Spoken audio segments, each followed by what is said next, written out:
Episode की शुरुआत में हमें उस ब्लैक कोट वाले बंदे को दिखाया जाता है।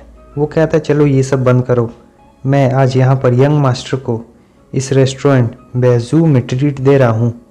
तुम्हारे साथ ये जो चीज़ है, तुम्हारी बहन जिसका सरनेम मुंह है, ये कोई सोने की चीज़ नहीं है। इसमें इतना कोई बड़ा बात नहीं है अगर हमारे मास्टर ने तुम्हारी बहन के साथ थोड़ा बहुत फ्लर्ट कर लिया तो। और ये तो अच्छी बात है ना, अगर हमारे मास्टर को तुम्हारी बहन पसंद आ गई तो ये तुम लोग के लिए तो बहुत गर्व की बात होनी चाहिए।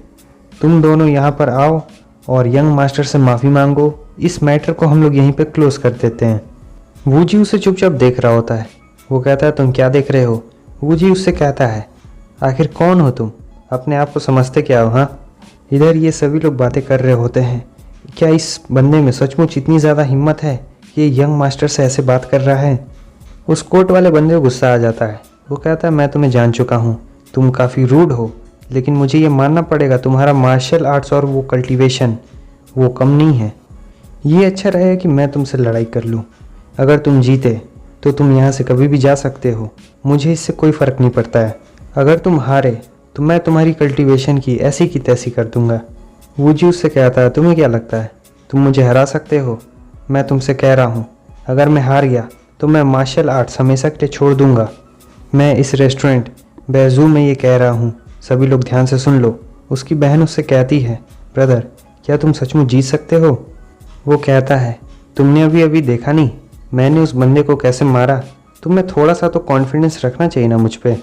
वो कहती है ठीक है जाओ और उन्हें सबक सिखा दो, लेकिन अपना भी ख्याल रखना। इस तरफ हमें उस खड़े बाल वाले बंदे को दिखाया जाता है। वो उस ब्लैक कोट वाले से कह रहा होता है कि इसे छोड़ना मत, इसे तो तुम मार ही डालो। हमें उस कोट वाले बंदे को दिखाया जाता है जो अपनी पूरी ताकत के साथ वूजी के सामने आ रहा होता है, लेकिन तभी कोई उस पर हमला कर देता है, लेकिन ये उसके हमले को ब्लॉक कर लेता है। ये कोई और नहीं बल्कि वही लड़की होती है जिसकी पहले वूजी ने मदद की थी। वो खड़े बाल वाला बंदा कहता है आखिर तुम इस लड़के की मदद क्यों कर रही हो? वो ब्लैक कोट वाला बंदा कहता है तुम्हारे ग्रैंडपा अभी भी बेड पर बीमार पड़े हुए हैं और तुम यहाँ पर क्या कर रही हो? तुम्हें तो उनकी मदद करनी चाहिए ताकि वो बेड से उठ सकें। वो कहती है तुमसे ये बात किसने कही कि मेरे ग्रैंडपा अभी भी बेड पे पड़े हुए हैं? वो बिल्कुल ठीक है और अब वो पूरी तरीके से स्वस्थ हैं। तभी उसका वो भाई भी वहाँ पर आ जाता है। वो कहता है हमारे ग्रैंडपा सिर्फ ठीक ही नहीं है बल्कि परसों उनका 65वां जन्मदिन भी है और वो उसे मनाएंगे। और उसके अलावा तुमने सभी यंग मास्टर्स को इस रेस्टोरेंट में इन्वाइट नहीं किया था बैजुआ में, तो हम लोग क्यों नहीं आते? वो ब्लैक कोट वाला बंदा सोच रहा होता है अगर ये लोग यहाँ पर है तो क्या ग्रैंडपा सचमुच बीमार हैं? मेरे फादर ने पर्सनली ये ध्यान रखा था कि वो ठीक ना हो पाए, और फिर बाद में मैंने ये भी सुना था कि उनकी मेडिसिन डिस्ट्रॉय हो गई है और वो बुढ़ाऊ बेड पर अपने मरने का बस इंतज़ार कर रहा है। क्या वो फैमिली जानबूझकर ये सब गलत रूमर्स फैला रही थी? वो कहता है इसके लिए तुम लोग को बहुत बहुत कॉन्ग्रेचुलेशंस कि ग्रैंडपा वापस से ठीक हो गए हैं और अब वो स्वस्थ हैं, लेकिन तुम हमारे फाइट के बीच में क्यों कूद पड़ी हो? तुमने मेरे हमले को ब्लॉक भी किया। तुम्हें क्या लगता है तुम क्या सोच रही हो? वो कहती है ऑफ कोर्स मैं तुम्हें ही बचाने की कोशिश कर रही थी। उस दिन सबवे में तुम्हारे डैड को इसने बहुत बुरी तरीके से मारा था, वो तो लगभग टपकने ही वाले थे। इस बात को सुनकर सभी लोग हैरान हो जाते हैं और कह रहे होते क्या ये लड़का जो अभी अभी यहाँ पर आया है जिसे कोई भी नहीं जानता है, इसने ईगल क्लॉ के खिलाफ लड़ाई की और उसे हरा भी दिया? वो ब्लैक कोट वाला कहता है ये सब बड़बड़ाना बंद करो। उस लड़की का भाई आता है और इस ब्लैक कोट वाले बंदे से कहता है तुम्हें इस बात पे ध्यान देना चाहिए कि तुम क्या कह रहे हो। हालांकि मिस्टर वू तुम्हारे फादर से लड़े थे और उन्होंने तुम्हारे फादर को बहुत बुरी तरीके से हरा दिया, इसलिए मैं तुम्हें ये एडवाइस देना चाहता हूँ कि तुम मिस्टर मू से पंगा लेने की कोशिश बिल्कुल मत करना। उसके बाद वो लड़की कहती है कि मैं आज इस रेस्टोरेंट में ये कसम खाती हूँ अगर किसी ने भी मिस्टर मू की तरफ आँख उठा के भी देखा तो मैं अपनी पूरी ताकत के साथ अपने पूरे फैमिली के साथ उसका नामो निशान मिटा दूंगी और इन्हें ज़िंदा रखने की पूरी कोशिश करूंगी। वो ब्लैक कोट वाला बंदा सोच रहा होता है कि इतने सालों से जो इसकी फैमिली और उस लड़की के फैमिली के बीच में टकरार चल रही है वो अंधेरे में थी, ये किसी के सामने नहीं आई थी अभी तक। हमें अभी भी अपने शांति को बरकरार रखना है। सिर्फ एक ऑर्डिनरी बच्चे की वजह से हमें इस चीज़ को इनके बीच में एक पीस एग्रीमेंट हुआ था उसे ये नहीं तोड़ना चाहता है। अगले सीन में हम देखते हैं वूजी की बहन का फ़ोन बजने लगता है। वो उसकी मॉम का फ़ोन होता है।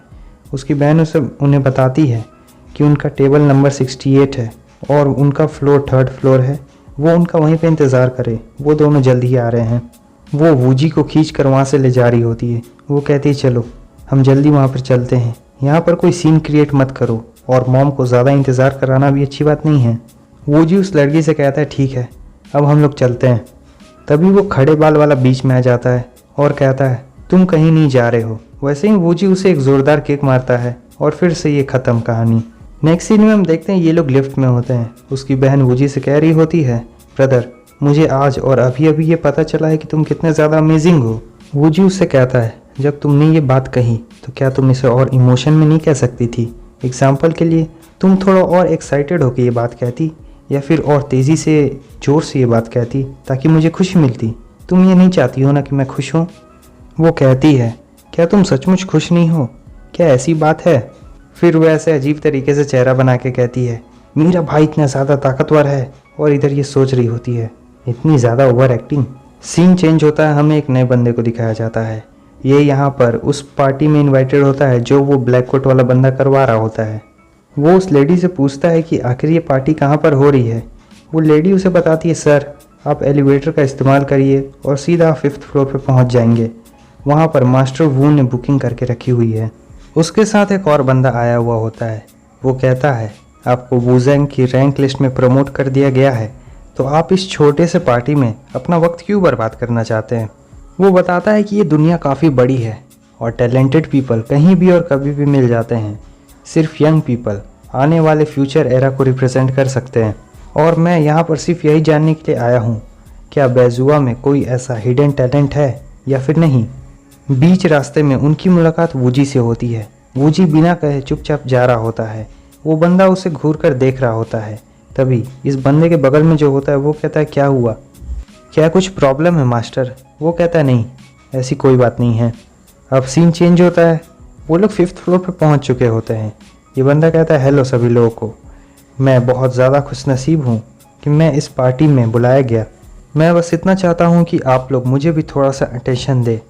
और बस हमारा ये एपिसोड यहीं पे ख़त्म होता है। अगर आपको वीडियो अच्छी लगी लाइक कर देना, लाइक क्या कर देना यार, एड्स देख लेना और कमेंट करके बताओ देख रहे हो या फिर नहीं, क्योंकि बहुत लोग देखते नहीं हैं, सिर्फ हाँ लिख देते हैं।